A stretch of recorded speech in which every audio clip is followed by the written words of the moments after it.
like we are ready to go. So Robert, take it away. Thank you. Welcome, everyone. I appreciate your time. This is the Thought Leadership Series, Managing Your MSP, hosted by Microsoft. This is the fourth and last in the series that we have been honored to do with Microsoft. My name is Robert Chiaffi. I am the COO and co-founder of Progressive Computing, and we're very honored that Microsoft has asked me in particular to share my experiences with you today. I've been running and growing a successful MSP in the New York City area for the last 26, almost 27 years now. The goal today, or how I like to define success in webinars such as this, is if you walk away with just one or two little nuggets of information, then I've done my job or I've provided some value to you. And hopefully you will get more than that. So I'm going to just run through some quick introductions about who we are. And if you've been following along in the last presentations, this is just a repeat, so I'll go quickly. We were founded in 1993. And we are based in Yonkers, New York. And if you know the area, we're just north of Manhattan, New York City, kind of lost in the shadow of Manhattan. Otherwise, Yonkers is a city of 200,000 people. We started in my partner's basement. We originally began the company doing X-based development, Clipper, Fox Pro, for those of you who kind of remember that. In 1998, we hired our first two techs. That's when Seinfeld went off the air. So that's how long that's been. And just moving quickly through our timeline, in 2007, we took a big leap moving from break fix into the MSP arena. And today we're at 27 people with number 28 starting in a week or so, and talks of hiring 29 and 30 before the end of the year. And this is me, yours truly. You can find me on LinkedIn, and I would appreciate any or welcome any invites if you've been listening and you'd like to continue the conversation online. So today, again, we're going to be talking about the power of leveraging vendors, and I want to start a little bit with some perspective. How do you view your relationship with vendors is the first question I would ask you. Do they simply sell you stuff, or are you truly their business partner? How they view you and how you view them is really, really important. And to help answer these questions, I'd like to start by asking another. What kind of relationships do you have with your clients? Are they long-term? Can they withstand minor bumps here and there? Is there mutual respect between the two of you? Are you both vested in each other's success?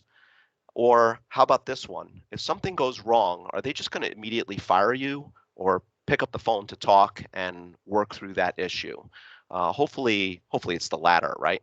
So the first thing I'd like to do is to change your perspective on what it's like to work with a vendor. I think we owe it to ourselves and our vendor partners to have the right perspective.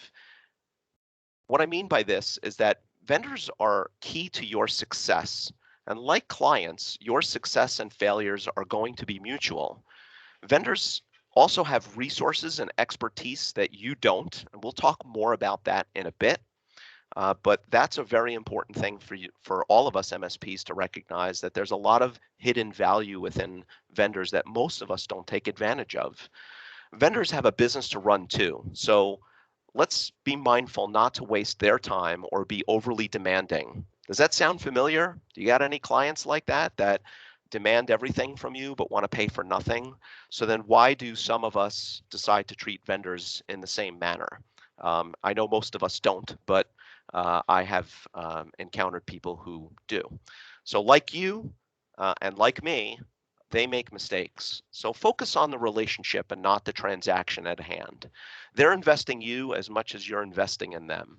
So what I mean by all of this is having a good perspective keeps expectations in check and establishes a healthy business relationship. And hopefully you're doing that right from the start when you have selected to do business with a particular vendor.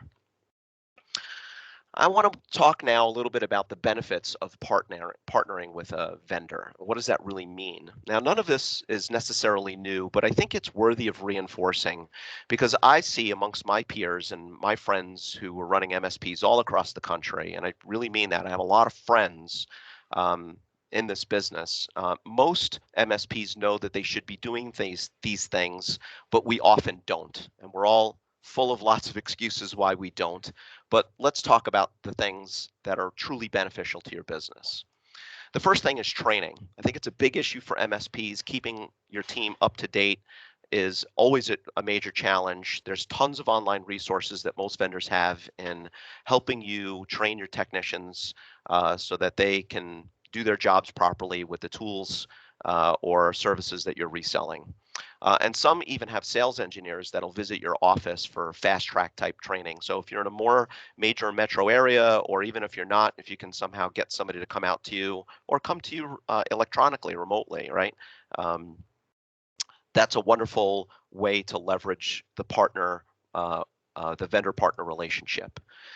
Vendors also have subject matter expertise in the areas of marketing, and this is probably where most MSPs suffer the most, and we don't take advantage of all of their expertise in marketing, which many of them have tremendous strengths in those areas.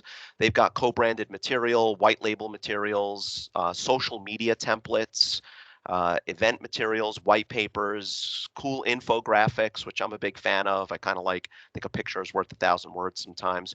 Ready to go campaigns. It's all sitting there, but we're never taking advantage of it. And hopefully today I'll talk a little bit about how you can actually do that. I'm going to continue with some of the benefits now and move it from the subject matter expertise and from marketing into sales. Many of them will offer you coaching or jump on a sales presentation with you to help close a deal. Again, this is one of those areas where MSPs are extremely adept at providing the technical services, but sales and marketing, maybe we missed class that day, right? And we're all not so great at that. So leverage those resources within the vendor community that you're using and see how you can leverage their expertise. Many of them also offer MDF funds. Now, this isn't just a pile of money for you to go grab. You can't just ask and say, give me money. You have to make a case for it and you have to work with them on it. Marketing costs time and money, but so depending upon your volume with them, they're very, very willing to invest back into your events. And if you combine this with some of the other skills, such as the SME around sales and marketing that I just spoke about, you can combine these two things for very powerful effects. Vendors also have a community. They drive events. They are online on social media. The community is a great way to meet and interact with both your reps from that vendor as well as the peers in the community to discuss things like best practices, to share ideas, to keep up on new things that are happening there. The community is always a great way for you to it's a great way for you to get and keep plugged in into the community. I would highly recommend that you take advantage of resources like that. The other thing that vendors will offer, and sometimes this engagement is a little bit more limited. I've had the pleasure of sitting on a number of vendor partner advisory councils, including Microsoft over the years. But they very often will put together advisory councils or focus groups. It all really depends on the vendor and what they're looking for. But this is a way to get much more deeply involved in the relationship there. And don't think that you're too small, because your opinions and experiences are important to them. In particular, I sit on an advisory council now that is comprised of their 12 largest partners in the country. But there's a little bit of talk about, hey, the smaller partner is underrepresented here. Perhaps we should bring in some smaller partners as well into the conversation. All of them are, or at least the smart ones, are smart enough to know listening to their customers like you and like me is very advantageous to them. And the advantage to you should hopefully be obvious as well, because now you have their ear and you can influence the issues that are most important to you in your business. And some of them, depending upon who they are and what they do, can augment or extend your services. Some vendors have the ability to do this either through automation or back office services. They may have some people that may be able to help supplement your team. And the example I have here is like, think of like a knock service that someone could be doing monitoring if you pay them to take that pressure off perhaps your team. So these are some of the benefits that I consider the highest. There are definitely more. I'm sure you're thinking of more right now, but these are some of the highlights that I thought were most important to us. I want to now change the conversation a little bit back the focus back to us as the MSP. It is very important for you to choose who you do business with wisely and to do something called narrowing your stack. And what I mean by the stack is your technology stack, right? The technology that you support. And I want to talk about this concept that many of you probably already know about, OML. OML standing for operational maturity level. Low OML MSPs have broad technology stacks. They are hard to support because it's a heterogeneous mix of technologies. Employees don't have strong understanding of everything, or knowledge is siloed or limited, right? Joe knows that backup solution, but for the second backup solution, only Mary knows about that, right? Sound familiar? All of this leads to a less profitable MSP with grumpier clients and employees because no one can make heads and tails out of everything, and nobody can be an expert in it all. It's virtually impossible to manage all of those vendor relationships. I was having a conversation with a friend of mine whose practice is actually much larger than ours, and I was shocked to learn, this is going back a couple of years, that they had 19 different backup solutions. I just couldn't fathom how their support people were managing 19 different solutions. How do you deliver great service around that? I don't know. And they recognized it, and they've been working very hard to get that narrowed down. And I touch on that a little bit later. Now, higher OML MSPs have a much more narrow technology stack, and I'd like to think that my company is moving more and more in this direction every day.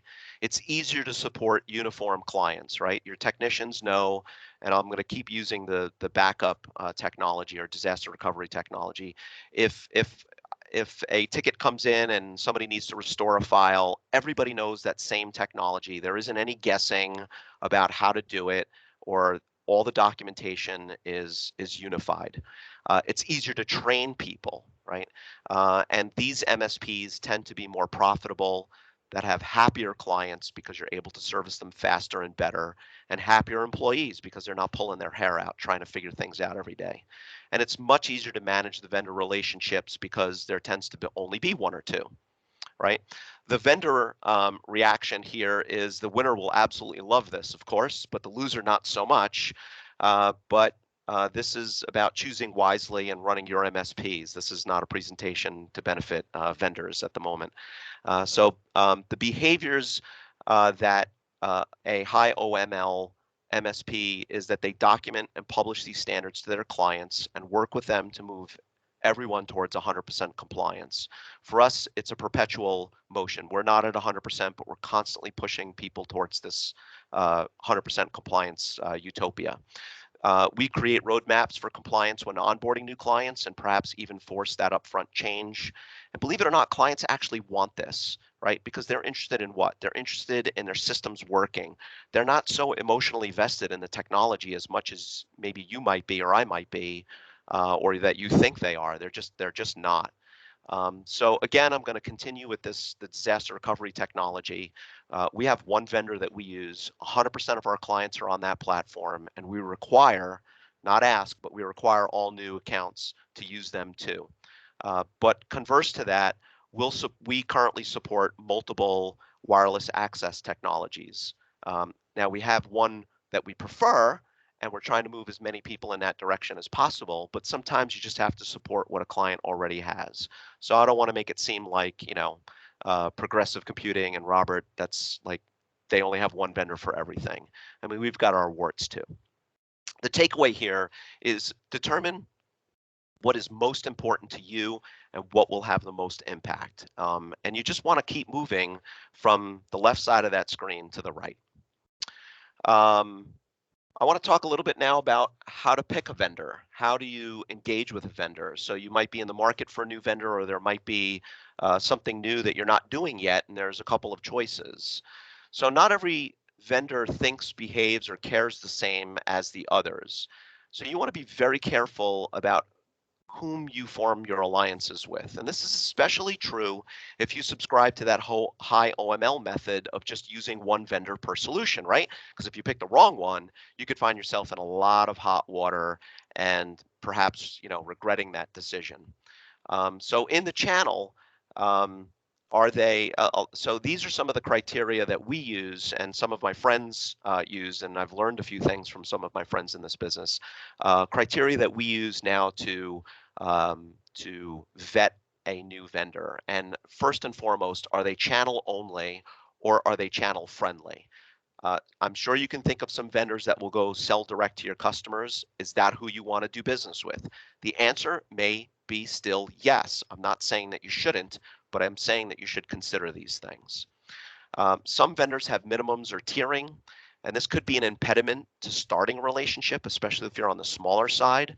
But look for those that are willing to work with you. Sometimes they'll publish, hey, we have a minimum of 100 seats, and you might say, my first opportunity is only 10, and I don't think I can eat the cost for the other 90. They may be very willing to work with you, especially if you find that the relationship, the value of that relationship is strong. And you should also consider that you also need to earn their respect and attention as well as they need to earn yours. It's a two-way street. Um, the next thing that you should be looking for is account management. Who are you going to get as your account manager? How often do they change? Are they willing to meet over the phone? Are they willing to come to you? I think that's a big one for us. I mean, being in New York, we kind of say, hey, come on, you can get here. It's not that hard. The point of contact will define your relationship to a large degree over time. So it's important that you have a good account manager and that you invest time with them. Training, what do they offer? How often is it refreshed? Do they require it? Now, you might feel that requirement in training is a bad thing. I'm going to flip that and say it's a good thing because it's going to keep your competitors probably away from it, especially the lower OML ones. And it's also going to demonstrate your commitment to that vendor to say, hey, I'm willing to do the things that you need me to do to be a better partner. And so for that, you can sort of expect that you'll get some resources in return or some attention in return. I touched on the sales and marketing resources on the earlier slide, subject matter experts, MDF funds, marketing materials. You should really look at that stuff ahead of time before you engage.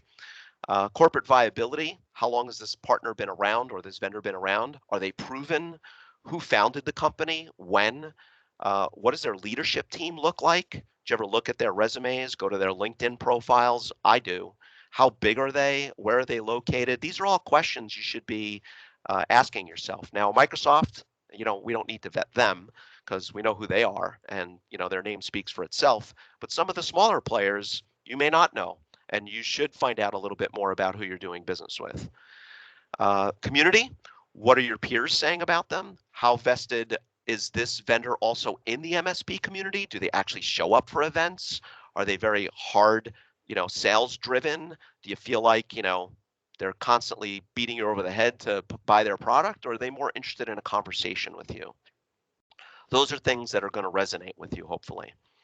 Support and billing, how easy is it to transact with them? Is their support any good? Have you tried it? What does their billing look like? Do they integrate with your PSA or your billing systems? These are all questions, again, that you should be looking at and having that conversation with them. And margins. What sort of margins can you make? How do you make money with their product or service? Or on the flip side, maybe it's something you're just going to absorb as a cost. And how does this vendor either improve your ability to service your customers or to reduce your costs? I want to again kind of flip this thing on its head and talk about things that you should not be doing as an MSP when it comes to vendor relationships, because these sorts of behaviors tend to undermine the relationship. And I've certainly made lots of friends in the vendor space as well. And I've heard their stories, and this is what has inspired me to kind of give you some of these tidbits. So, and I've also witnessed a lot of poor behaviors from other MSPs over time. Not a lot, but enough for me to say, let's be cautious here. The first thing is don't treat them poorly. A vendor is a business partner. They're not the enemy. The relationship should be healthy. You should treat them as professionals because that's what they are, and you should always be treating them with respect, just as you would want to be treated, right? So think again, the relationship that you have with your customers, how, you should be engaged on the flip side of that with your vendors. Treat them as you would want to be treated by your customers. unless you like to be abused. I don't know. But if that's your thing, then maybe you should be listening to me. Don't collect logos for your website, right? Don't partner for the sake of brandishing their logo all over your stuff. I think it cheapens your value in a very obvious way. The image that I have in mind is like that guy who plasters the back of his car with like 100 bumper stickers. It's like, yeah, it's funny for a second or two, but like to me, from an MSP perspective, if you've thrown up 100 logos on your website, and forgive me if you are doing this, but my opinion is it kind of cheapens your value. You're focused on the wrong thing. You're looking for vendors that support and enhance your business, and you shouldn't have to brandish their logos. I mean, it's nice to do that, and it does add credibility, but it shouldn't be the thing that's front and center. The next thing is don't spread thin. While I advocate for one vendor per solution, like 20 is obviously way too much. So you want to consolidate in stages if you're at that level. You know, take it from 20 down to 10, and then 10 down to 5, and then maybe 5 down to 3, and so on and so forth. Don't ignore the engagement. And this is the part where I think many MSPs fail is we need to be receptive and make time for those calls with our account managers. Get it on your calendar in advance. Many of us live and die by calendars, so get it on your calendar. Don't take, don't expect the call to happen this week, and you got to try to squeeze it in. You should be planning these things months or quarters in advance. The more attention you give them, believe me, the more you'll get in return. Don't keep switching or switching too fast. Jumping from one to the next is unhealthy for your organization. So don't change, but don't chase butterflies or shiny objects, or just because vendor B has a cool new feature that vendor A that you're working with doesn't. Be patient. Don't switch too fast because it's going to cause a lot of disruption in your business.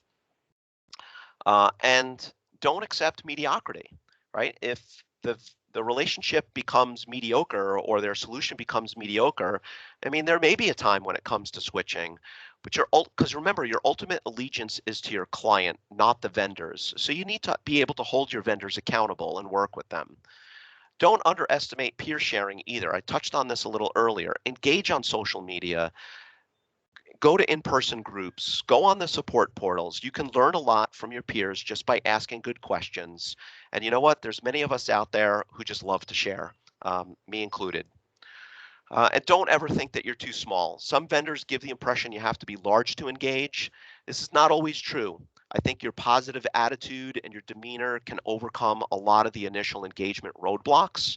Believe me, their salespeople want to establish good partnerships that will grow with time. Sometimes they'd prefer to deal with a smaller guy who's cool to work with than the bigger guy who's just a major pain in the you know what. Many programs these days understand that smaller MSPs need a reasonable place to start, but understand that they need a commitment and volume over time to give you more attention. So they may help you up, they may give you a hand up to get in. They're starting to come around and recognize that some of those initial roadblocks and barriers are just too high to overcome for the smaller partners. But remember that you've got to make a commitment back to them. And doesn't it make sense? Just like you would have a client, your smallest client sometimes is your most demanding. And what do? You shake your head? Well, flip that around now and think about you working with a vendor. You've got to understand that if you're not giving them a lot of business, that they can't jump every time you scream for help. So the last thing I want to touch on before I open it up for questions, and I'm going to wrap up the conversation with, is let the buyer beware. And so here are 3 things to keep an eye out for when you're engaging with vendors. Number 1, starting the relationship. Some vendors are excellent at the marketing stuff, right? The booths, phone calls, filling your inbox up. God bless them. They're just awesome at doing that. But their high pressure Kool-Aid serving tactics can pull you into a relationship that might not have been the best for you and for your clients, and I'll even say your employees. The key point here is take your time. Please don't sign up at the show just because you're at the show and they're pressuring you into a sale. Compare to others before committing. Don't jump. Take a deep breath. Tell them that you'll go back home and you'll think about it and you'll give them an answer over time. Number 2 is to evaluate your relationships over time. I've kind of touched on this a little bit. Don't be afraid to question an existing relationship. Change can be extremely difficult, especially if you're 100% embedded on a particular product or service, like we are with our BDR and disaster recovery technology. But sometimes the dynamic of that relationship kind of changes, or new technologies emerge, or fill in the blank, right? So there are times when you have to kind of step back and say, we've had a good run, but it's time to move on. And this kind of leads me to the last, number three, is being lured to switch. Every single one of the competitors of the vendors that we are partnered with now are beating my door down every day, begging me to switch to them. If you feel compelled that you need to make a switch like that, do not underestimate the amount of work and disruption a switch can create. They're going to promise you the transition will be smooth because they want to close the deal, but you need to consider you need to retrain staff, you may need to retool, you may need to put up a new server, there's deployment time and engineering time. You got to change your sales, marketing, website. There's a lot of change throughout your entire organization. Whatever time estimate they give you, I like to multiply it by 5 because that's generally the amount of time that it's going to take. So if they tell you it's going to take 2 months, it may take closer to a year. Here's the key takeaway. My advice is to evaluate vendors, whether they're new or existing, impartially with a weighted analysis. List all the criteria that's important to you and assign weights to each. Score your vendors routinely or when you're considering multiple competitors to help make you make the right decision for you, your employees, your clients, and your bottom line. I like to say, we're a very data-driven company. Use data to help you make a decision, not, all the great conversation at the show. If you don't want to get so regimented, at least assemble the key people in your MSP team to discuss and list the pros and cons of either the new vendor or an existing relationship. Make an informed choice, again, based on data, observation, some analysis, certainly not by the amount of swag you got at the booth or the number of drink tickets they shoved in your hand. That would be the wrong way to make that decision, of course, right? And so that's what I have for you today. There's so much more to talk about, but it's impossible to pack it all in such a short amount of time. So I'm happy to answer any questions now, or if we run out of time or you don't get your question answered, find me on LinkedIn and I'd be happy to continue the conversation there.